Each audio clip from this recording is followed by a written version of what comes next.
Storyline brought to you by Mitsubishi Motors. Being down 2-0 is familiar territory for LeBron. This is the 7th time he's faced that deficit, but he's won just 2 of the previous 6 series in that scenario. He wasn't concerned after game 1, but how are these losses affecting him?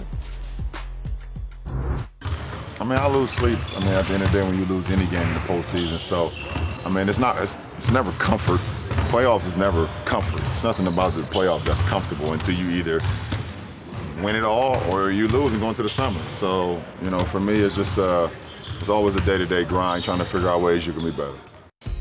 This is not to be confused with him not going to lose sleep after game 2, just to be clear. He's facing a 2-0 series deficit in an Eastern Conference playoff series for just the 4th time in his career. His team went on to win game 3 each of the previous 3 times, with 1 win against Paul's Celtics and 2 wins against Chauncey's Pistons team. Paul, I want to start with you. What's different about facing LeBron James than anybody else? Well, even though you're up 2-0, you're not comfortable. I mean, that's LeBron James. You're not comfortable at all. I mean, you could go in there and feel all good about yourself, but you're playing against one of the best players to ever play the game.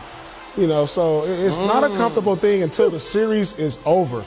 Because they always say if you have the best player and you get to a 7 game, you like your chances with the best player on your side. Unfortunately, I showed up in Game 7 in 2008 and matched LeBron, and we got the win. You know, we got lucky, we got the win. But you're never comfortable. Who showed up? I showed up. Okay. I like that. I showed up with your chest. Okay. I showed up. I like it. I was there. I was there, and it was one of a classic game. It was a classic game. We both had 40 points. We went on to win, but that's not a comfortable feeling going into that Game 7 when you know you're up against LeBron James. And being up 2-0, Celtics got to get the job done. They know if they can get tonight, they can put the nail in the coffin.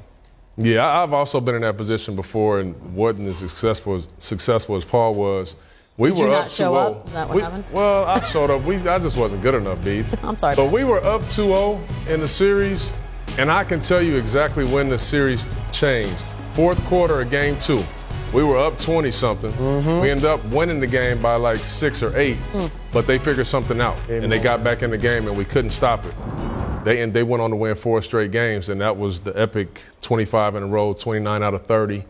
In that game there, and he just figured us out. And I can remember sitting in the locker room after that game saying, this is the start of the end for this group, because he's finally figured us out, and we're not going to be able to beat that again. I mean, I really felt that, and it was crazy. It was crazy. We saw this recent against the Golden State Warriors, NBA Finals. It wasn't a 2-0 deficit LeBron was facing. It was a 3-1 deficit he was facing. And obviously, Draymond Green being suspended didn't help matters for the Golden State Warriors. But again, his level of aggression and his improved 3-point shot gives him a level of confidence, and that's a role game. I think now playing at home in this situation, he can rely on the role players a lot more early and feel them out, see if they're aggressive, see if they're making shots, see if they're engaged, and trust them a lot more in today's game.